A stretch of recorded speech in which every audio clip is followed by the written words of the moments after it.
Quer resolver ou não? Todo pecado que você tem ligação com aquilo que...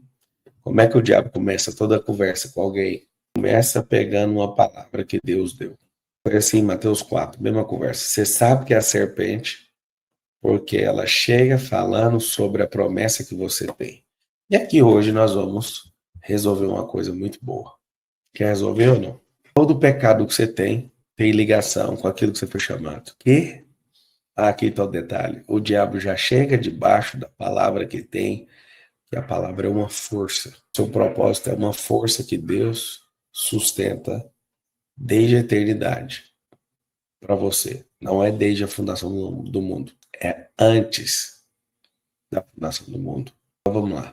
Quando você percebe que existe uma palavra para você ser um portal de intimidade com Deus, é essa aqui a dona, você vai ficar doido.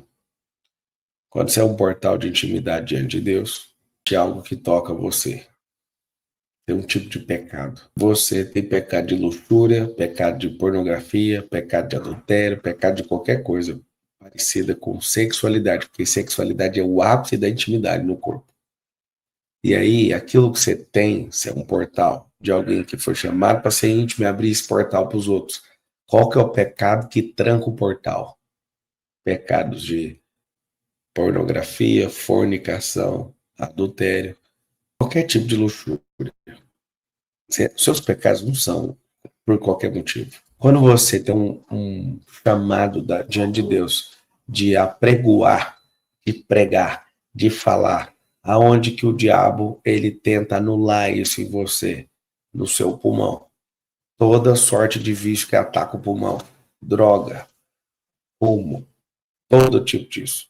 Quando Deus te chama para ser um José do Egito, um administrador, o que ele faz? O diabo desconfia e fala: eu sei como parar isso. Eu sei como parar isso. Aí você fala: mas como que para isso? Gente, deixa eu só trocar a internet aqui. Tem gente falando aí. Deixa eu... aqui. O Thiago tá me assistindo? Tá boa a internet? Então é o seguinte: quando você foi chamado para pregar, para apregoar algo que Deus, quando Deus te chamou, o que acontece? O diabo olha e fala: como você é alguém que foi chamado para algo, eu vou te parar naquilo que você foi chamado. Então não faz sentido nenhum ele te parar em outra coisa. Por isso que você vai escrever assim: ó, meu bloqueio tem intimidade com o meu propósito, o meu pecado tenta me impedir todo dia. Meu pecado tenta me impedir todo dia. Dá para saber, eu sei que tem ataque sexual, sei que tem ataque nessa área, você é um portal de intimidade diante de Deus. Quando você tem algum vício que é para parar sua voz, dá para saber que é para você explodir a voz. Quando você é desmoralizado, arrasado no item dinheiro, você foi chamado para ser mantenedor do reino. Seu bloqueio tem intimidade com o seu propósito, o seu pecado é um presente que o diabo te dá para você ficar ocupado, não percebendo aquilo que você foi chamado. Tem lógica, não? Se você pegar e olhar toda aquela força do pecado, aonde está te envolvendo, você vai perceber. Alguém falou assim, perguntou, né? E quando você não sabe o seu propósito? Tá tão nítido. Olha para o seu pecado. Olha para o seu bloqueio. Você é um ser simples, sensível. Você não peca naquilo que não tem ligação com aquilo que Deus chamou. Por que tem gente que parece que Deus falhou na hora que foi fazer ele? Porque não tem lógica. Não é, não. O seu pecado é um presente que o diabo te dá. Se você não for astuto, você vai cair como uma pomba. Uma pomba não vê a armadilha. Você vai ter que ser sagaz para entender que no mundo é terrível. Então, se o seu detalhe é luxúria e dinheiro, aí você pode olhar, tem duas coisas fortes que permeiam o seu chamado. Então, o seu pecado, ele não é um negócio gratuito. Você não mexe nele por algum motivo. Tem uma palavra que ronda você desde a eternidade. E o que acontece? Lá vai você. Quando você é uma pessoa libertadora, aí você olha e fala: por que eu vivo preso nesse pecado? Para você, alguém já escreveu ali, já valeu a live. Você olha para si mesmo e fala: que merda, cara, eu não consigo sair disso. Alguém ali escreveu assim: o Paulo, eu já pequei em quase tudo. Pecar em quase tudo, para ter um demonstrativo de cada uma coisa, mas você não peca mais do que três coisas. Seu pecado, onde você é mais forte que você, ele está em três coisas. Olha que coisa, presta atenção. Vamos pegar uma palavra que está guardada, ó. Não nos deixe cair na tentação, mas livra-nos do mal, porque teu é o reino, o poder e a glória. Então, assim, Deus, ele não te deixa ter uma tentação que você não suporta. Aqui está o detalhe. O que faz suportar a tentação? A justiça que permeia você é uma palavra que veio da eternidade, que te ronda. No mundo espiritual dá para saber, sem ver a sua boca abrindo, que você foi chamado para uma coisa. Então, ele não deixa você ter uma tentação maior do que você suporta. Por quê? Você ia cair, ia morrer. E o que é o limite da tentação? A palavra que tem. Aí você fala, mas não é possível. Por que isso acontece? Acontece o seguinte, toda criação, um versículo aqui para você. Olha aqui que louco, ó. 1 Coríntios 10, 13. Que mensagem de Paulo. Não sobreveio a vocês tentação que não fosse comum aos homens. E Deus é fiel. Ele não permitirá que vocês sejam tentados além do que podem suportar. O que significa isso? Ele tem uma palavra, a tentação ela não pode engolir essa palavra inteira, mas ela persegue, ela anda lado a lado. Mas quando forem tentados, ele mesmo providenciará uma saída para que o possam.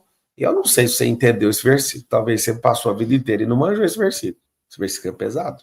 Seu pecado tenta anular uma palavra de justiça que Deus declarou sobre você. Vamos lá, é bonito demais. Quando eu vejo uma pessoa tímida, você sabe o que você está fazendo? Você está pecando. Timidez te tira do reino. E não entender isso, não entender isso, vai fazer com que você sofra de forma desnecessária. Alguém está perguntando que passagem é essa que eu li. 1 Coríntios 10, 13. Não sobreveio a vocês tentação que não fosse comum aos homens, e Deus é fiel. Ele não permitirá que vocês sejam tentados além do que podem suportar. Qual o limite do suporte? O que significa o suporte à tentação? Seu propósito. Você foi chamado para uma coisa, e aí, por ser chamado, o diabo tenta te ludibriar, fazendo o contrário, mas ele não pode invadir esse negócio. Por exemplo, nunca usei droga na minha vida, isso não é nada demais para mim. Então, se eu nunca nem cheirei, nunca experimentei, essa merda não me atrai. Essa merda não bate na minha porta. Por isso que eu falo para todo mundo, toma cuidado. Essa timidez sua mostra que você é alguém muito grande na fala. E a timidez, o diabo fica todo dia passando a mãozinha na sua cabeça e falando, né, filha? Né, meu filho? Fica mesmo com medo de gravar. Fica com medo. Você que tem uma mente que o Senhor deu para construir riqueza, o que o diabo quer fazer? Quer manter essa mente ocupada, ludibriada com o quê? Com bebida, com alucinógeno, com todo tipo de coisa. Você tá doido. Tem gente aqui que a pornografia é igual crack. Sabe por quê? Porque o diabo não suporta ver você num lugar de intimidade. Não faz sentido para ele. Ele fala, mas para quê? Tem gente aqui que é feio, ou melhor, está feio, mas um monte de mulher quer o tempo inteiro. Por quê? Porque é melhor o diabo patrocinando, mandando uma chuva de rãs para você, igual no Egito, do que você tendo lugar de intimidade e abrindo um portal diante dos outros. Ele fala, não vou, você vai produzir um prejuízo gigantesco. Rapaz, o dia que eu entendi isso, o dia que eu entendi que meu bloqueio tem intimidade com o meu propósito, o meu pecado tenta anular uma palavra que foi dita sobre mim antes da fundação do mundo, não tem como, irmão. Não tem como. Jesus não foi tentado? O diabo só tentou Jesus lá em Mateus 4 com força na palavra que ele estava carregando. Olha aqui, como é que começa a tentação? Não é mesmo o Filho de Deus? Essa não é a palavra que você tem? Se és o Filho de Deus, então transforma essa pedra em pão. Eu não sei se você está pegando, mas quando ele percebeu, ele falou, peraí, vamos checar a sua identidade. Vamos checar a sua identidade. Marçal, e eu que vivo comendo desenfreadamente, tem uma mensagem que nutre alma e espírito e você não está entregando, você vai querer comer desenfreadamente. Quando você olhar para o pecado que você carrega, você vai ficar assustado, porque não é aquilo que faz sentido nenhum para você, a não ser alguém que te patrocinou para você ficar longe e sentir indigno. Qual que é a tentativa do diabo? É te derrubar. Por que você está contando isso para mim? que eu vou ler agora sobre a queda. Ninguém peca para cair. Primeiro você cai para pecar. Não tem como. Da onde que eu caí? Você caiu da intimidade, depois caiu para a bondade, depois cai para o mal. Depois do mal vem um desejo.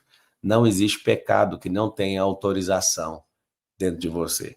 Nenhum pecado vem te visitar de graça. Porque você, num estado de maldade, não existe pecado batendo na sua porta que não tenha sido desejado por você. Ou seja, se você não desejar, não vai bater na sua porta. Nunca, em toda a minha vida, uma droga apareceu na minha porta. Nenhuma. Nunca foi uma coisa que eu desejei. Por isso esse pecado nunca apareceu.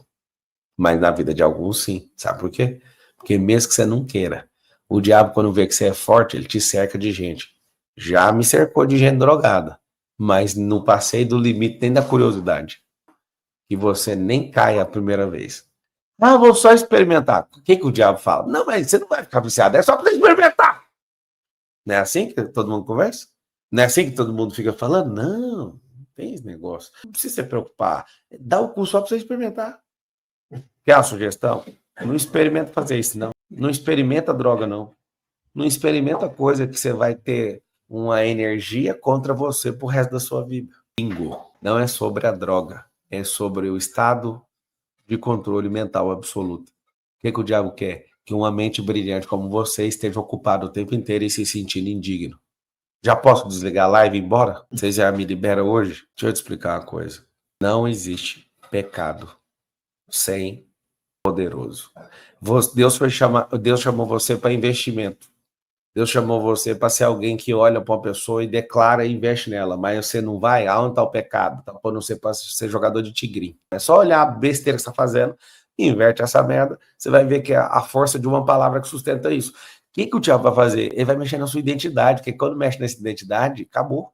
Você vai cair em tudo, em tudo, em tudo, em tudo, em tudo. Se você verdadeiramente ficar putaço com isso, olha lá, alguém escreveu aí, ó, sou testemunha que aos 42, agora dia 2, nós peguei pequena pornografia desde os meus 14 anos e estou liberto, acredito na mudança, é a melhor coisa da minha vida. Parabéns, garoto. O que eu quero que você entenda? Eu comecei a mexer com pornografia com 5 anos de idade. Quanto tempo você levou para você sair? 20. Quem é você? Alguém que tem uma extrema intimidade com Deus. Aonde que estava ligado isso? Me manter indigno de estar na presença dele. Putz, grilo, mano, que raiva. Como eu queria estar acordado um dia e alguém ter falado isso para mim, só para eu ter consciência. Só para ter uma consciência. Uma pequena consciência. Aqui entre nós. Que vício é esse de ver gente estranha pelada, meu Deus do céu? No fundo, o que significa isso? Por que Deus reprova isso? Deus te chama para um lugar de intimidade. Você vai atrás daquele pecado e, de fato, o diabo te patrocina e você acha que você é o bichão. Ele quer, é livre de um pecado, a única coisa que você quer é fazer o quê? Libertar os outros. Vamos lá para Mateus 4.